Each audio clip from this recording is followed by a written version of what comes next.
Bíblia Sagrada, Filipenses 4:8, por favor. Quero pregar sobre ação.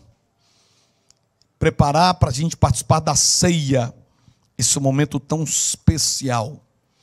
Quanto ao mais, irmãos, tudo que é verdadeiro, você diz verdadeiro, tudo que é, diga, honesto, tudo que é justo, tudo que é puro, tudo que é amável, tudo que é de boa fama, se há virtude, aí diz, nisso pensai. O que eu devo pensar em quê? Primeiro, no que é verdadeiro. Aquilo que é falso eu não posso trazer para o meu coração. Estamos vivendo o tempo do famoso fake news, né? Que a gente nem sabia o que era isso, todo mundo sabe agora o que é fake news. Então tem coisas que é fake news. Quer ver um fake news? Que você é derrotado. Não, você é mais do que vencedor. Quer ver um fake news? Que a sua família não vai ser salva. Ei, foi o Senhor quem disse, através de Josué, crê na sua casa, que todos serão salvos. Então, primeiro, verdadeiro. Segundo, fala comigo, honesto. Eu não posso focar em quem é desonesto, eu tenho que focar em quem é honesto. Justo, tem pessoas injustas? Tem, mas tem muita gente justa nessa terra. Puro, o que é o antônimo de puro? Uma pessoa maldosa, pessoa maliciosa. Ser puro não é ser bobo. Ser puro é você não usar sua mente com maldade, mas usar sua mente com sabedoria. Isso é pureza. Ser amável, tem muita gente que odeia os outros? Tem. Tem gente que não consegue ver a sua vitória, mas tem muita gente que te ama também. O que mais que Deus manda a gente observar, de acordo com o apóstolo Paulo? O que é de boa fama. Aquilo que traz virtude das pessoas. Aquilo que gera as coisas boas que a pessoa faz. Então, se você vê essas virtudes, pense nisso. Aí no verso 9 ele diz assim, o apóstolo Paulo declarando, o que também você, fala comigo, aprender, diga receber, diga ouvir, diga ver. Aí está dizendo o que você aprende, o que você recebe, o que você ouve e o que você vê dessas pessoas que são puras, honestas, de boa fama, que têm testemunho. Então, faça igual. Tenha como um norte, tenha como uma direção. Nisto fazeis. Tenha ação. E aí vem o tema da mensagem desta noite. Ação. Fazer. Ação significa um comportamento ditado por uma disposição interior que nos leva a agir. A ação que tomamos tem poder de mudar o nosso mundo. Porém, elementos se interagem para a gente agir. Não é só eu querer agir que eu vou conseguir agir. Pergunto para uma pessoa que fuma se ela quer parar de fumar. 90% quer parar de fumar, mas por que não para? Porque entre querer e agir tem uma distância. Pergunta para as pessoas se elas querem seguir os princípios da palavra de Deus, quem vai nas igrejas. Quer, tanto quer que ela frequenta uma igreja. Mas por que alguns não praticam? É porque entre querer praticar e ter ação para praticar, existe uma distância. E é sobre isso que nós vamos falar nesta noite.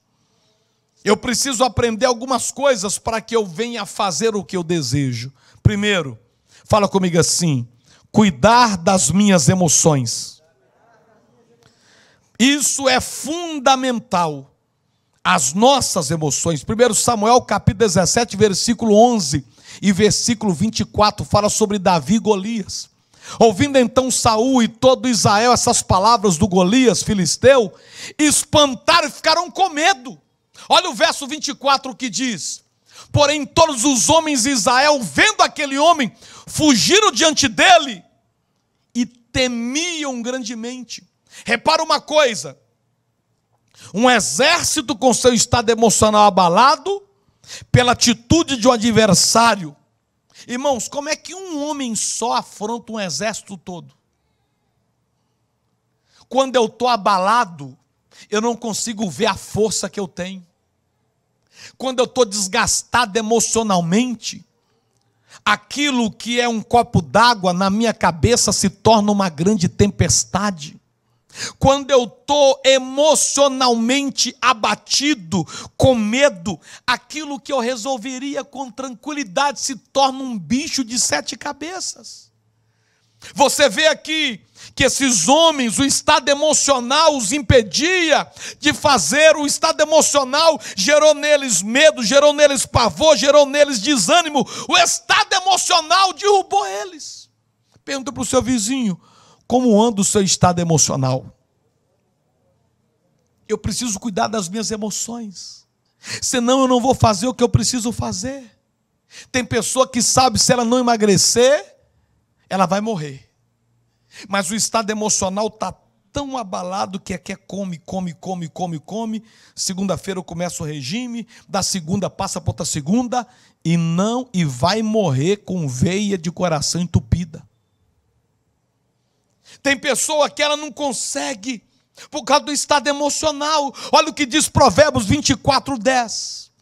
Se eu me mostrar fraco emocionalmente, no dia da minha luta, no dia da minha angústia, é porque a minha força é pequena. Deus, Ele vai mexer com as nossas emoções, quem crê dá glória. As minhas emoções me impedem de avançar, as minhas emoções me impedem de fazer o que tem que ser feito, as minhas emoções me deixam paralisados. Tem pessoa, irmão, que a emoção dela é tão abalada, se ela for pressionada, ela para. Está parado por quê? Não sei. Não consegue. Nós vivemos num mundo hoje, irmão, que nós temos que estar preparado para ser pressionado. Aqui na igreja eu conheço várias profissões de irmãos aqui, mas eu ouso a dizer que a profissão mais difícil que tem, que a pessoa mais pressionada se chama gerente de banco. Nós temos vários aqui na igreja, e eles sempre me pedem oração. Pastor, ora por mim, porque o meu superior parece que ficou doido. Dobrar a minha meta, pastor, no meio da pandemia. Banco, irmão, suga até de canudinho, o sangue do gerente. Ele tem que se virar para vender plano de saúde, para vender seguro de vida. Ele tem que se virar. O gerente fica doido. Quem não for bom emocionalmente, as pessoas querem o salário do gerente, ganhar 7 mil, 8 mil, igual alguns ganham aqui na igreja. Mas vê se vai querer ser pressionado. Se você não for uma pessoa emocionalmente equilibrada, você não aguenta pressão. E no mundo hoje moderno, o que você fizer, você vai ser pressionado. A não ser se você quiser ser cauda. Mas você não nasceu para ser cauda, você nasceu para ser cabeça. Diga para quem está do seu lado aí, ó, pode vir quente que eu estou fervendo. Fala para ele aí. Eu estou pronto para ser pressionado, eu vou com tudo, porque Deus é comigo. Você pode aplaudir ao Deus verdadeiro e poderoso. O que mais eu aprendo, que eu preciso entender para eu ter atitude, para eu fazer, para eu ter ação? Fala comigo, percepção da vida. Mateus 6:22. Se os meus olhos forem bons, o meu corpo terá luz. Se os meus olhos forem maus, a minha vida vai ser escura e tenebrosa. Como é que eu vejo a vida? A maneira como eu percebo e levo a vida determina quem eu sou. Como você vê a vida será fundamental para você agir ou para você não agir. Como é que nós vemos a vida? O pessimismo é contagiante. 10 homens levaram 2 milhões de pessoas a ficarem presos no deserto. E eles falaram coisas que Deus não falou, mas as pessoas acreditaram neles, não acreditaram em Deus. Como que eu vejo a vida? Augusto Cury, que é um grande escritor, crente, servo de Deus, eu li um livro dele que ele disse o seguinte: o ser humano precisa contemplar o belo. E o que é o belo? O belo é quando você acorda e você vê aquela relva sobre a grama. O belo é quando você olha na rua o sol brilhando. O belo é quando a gente sai daqui, tem estrela, tem lua. O belo, só que o ser humano ele acha que o belo é só quando ele vai para Disney. O belo é só quando ele vai lá na França, na Torre Eiffel. Não. Tem belo para a gente ver todos os dias. Contemple mais o belo. Veja como a sua vida é boa, abençoada. Perceba, irmãos, um jovem estava assim meio com problema porque cabelo caindo, coisa de genética. Falou: pastor, eu fico triste porque eu não tenho cabelo. Eu falei: irmão, dá glória a Deus porque você não tem cabelo. Ele tomou um susto. Como assim? Rapaz, só de você não ter perturbação de pentear o cabelo, está bom demais. E outra coisa, põe na ponta do papel aí quanto você gastaria até os 70 anos com shampoo e cor de cabelo e salão. Você até no lucro em ser careca, rapaz. Aí ele... Então, precisa... Ah, pastor, mas eu sou baixinho. Dá glória a Deus porque você é baixinho. Você entra em qualquer lugar e ninguém nem percebe você chegando. Ah, pastor, mas eu sou cambota, olha a minha perna, dá glória a Deus. Você vai montar no cavalo assim, ó. Vai direto. Não precisa nem fazer curso. Então, perceba as coisas boas da vida. Tem alguém do teu lado aí que Deus colocou para fazer parte da sua vida, que você talvez não tenha percebido. Que joia rara que está do seu lado. Diga para o seu irmão: você é joia rara que Deus me deu. Oh, meus irmãos, nós estamos aqui nessa vida para viver bem. É como o exemplo que eu já dei na igreja, de uma senhora que levantava e olhava lá para a vizinha e ela disse para o marido dela: essa mulher não sabe lavar lençol, o lençol está encardido. Levantou no segundo dia e falou: olha lá, está encardido de novo. Levantou no terceiro dia e falou: oi, amor, agora está limpo o lençol. E o marido dela falou: não, é que eu levantei mais cedo, peguei o pano e limpei a vidraça da nossa casa. O problema daquela mulher é que a vidraça dela estava suja e ela via tudo errado nos outros. Hoje é noite da gente pegar o pano e limpar a nossa vidraça. Qual que é a nossa vidraça? É aqui, ó. Num ato de fé, pega o seu dedo, dá uma limpada na vidraça, vai dar uma limpada na vidraça aí. Limpa a sua vidraça. A vidraça é os nossos olhos. Às vezes não é a pessoa que é má, não, é que a gente não consegue ver as coisas boas do outro. Os nossos olhos estão impuros, estão sujos. É como aquele homem que tinha uma fábrica de sapato, e aí ele decidiu expandir o negócio dele lá para a Índia. E ele manda 2 funcionários para a Índia, um para o norte, outro para o sul. O do norte chegou lá, fez pesquisa de mercado, ligou para ele e falou: patrão, aqui não dá para abrir fábrica de sapato, porque aqui ninguém usa sapato, todo mundo usa só sandália e chinelo. Aí passou um tempo, o que estava no sul ligou e falou: patrão, aqui ninguém usa sapato, aqui todo mundo só usa sandália e chinelo. Nós vamos arrebentar a boca do balão, abrir uma fábrica de sapato aqui, patrão. Às vezes são 2 pessoas do mesmo lugar, mas vendo coisas diferentes. A Bíblia diz que Eliseu estava na sua casa e ele tinha um auxiliar chamado Geazi. Geazi virou para Eliseu e falou: Eliseu, nós estamos lascados, Eliseu. Só tem exército de inimigo em volta da nossa casa. Aí Eliseu orou pelo Geazi e falou: Deus, abra os olhos de Geazi.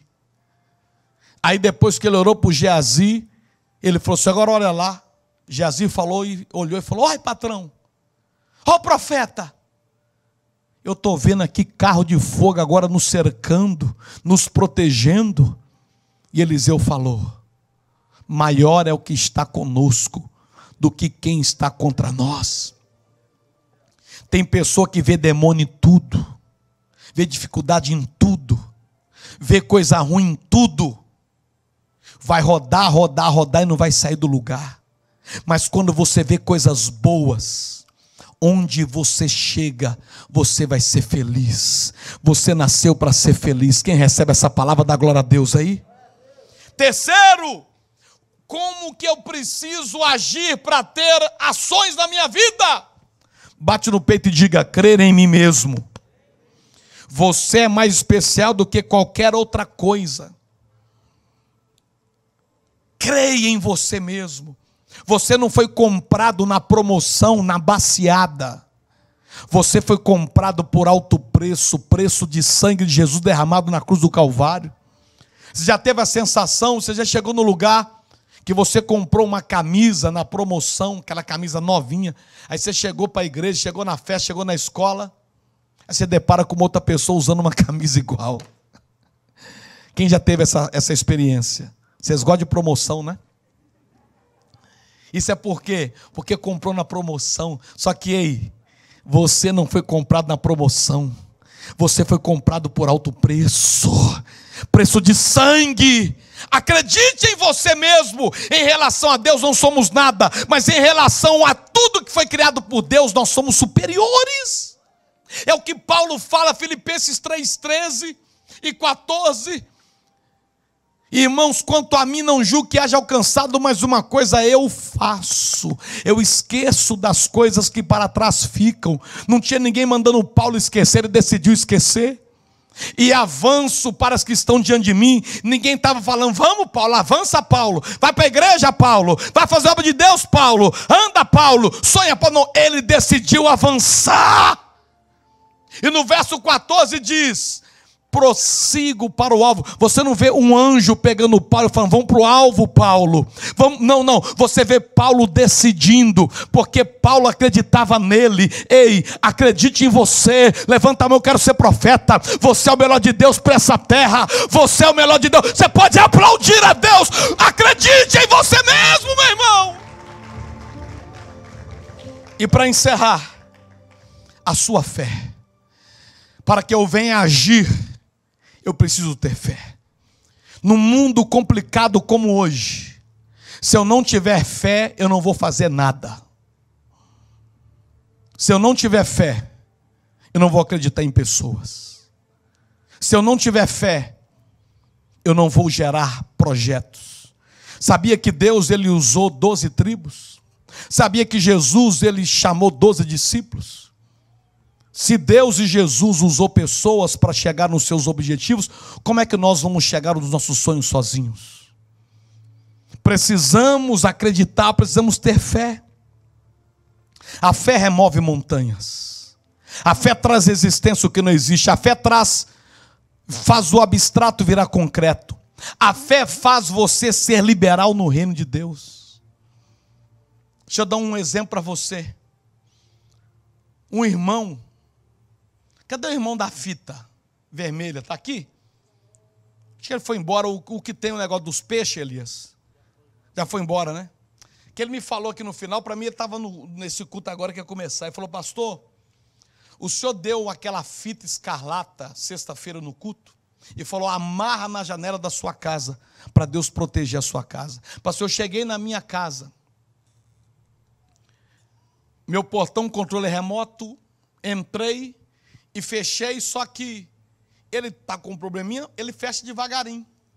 Só que aí eu entrei e deixei ele fechando, porque ele fecha mesmo.